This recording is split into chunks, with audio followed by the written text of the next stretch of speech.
বিশ্ব নেতাদের চাপের মুখেও ফিলিস্তিনে থেমে নেই ইসরায়েলি আগ্রাসন। সোমবার ভূখণ্ডটির অবস্থা সম্পর্কে আন্তর্জাতিক গণমাধ্যমের খবরে বলা হয়েছে, ইসরায়েলি বাহিনী একযোগে বিমান হামলা চালিয়ে ধ্বংস করছে খান ইউনিসের হাসপাতাল সহ উত্তর জাবালিয়া ও মধ্য গাজার নুসেইরাত শরণার্থী শিবির।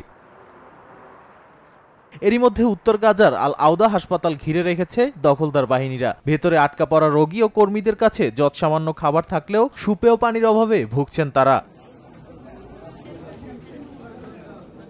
এদিকে অধিকৃত পশ্চিম তীরে অবৈধ ইসরায়েলিরা ইয়াতমা গ্রামের কৃষি জমিতে আগুন দেয় বলে জানিয়েছে বার্তা সংস্থা ওয়াফা। ইসরায়েলি বাহিনীর হামলার কারণে ৬ মে থেকে ত্রাণ কার্যক্রমে নজরদারি করতে পারছে না বলে জানায় জাতিসংঘ।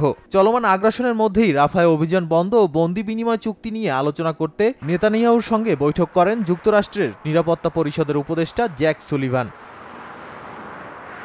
নাদিম মারজান, সময় সংবাদ।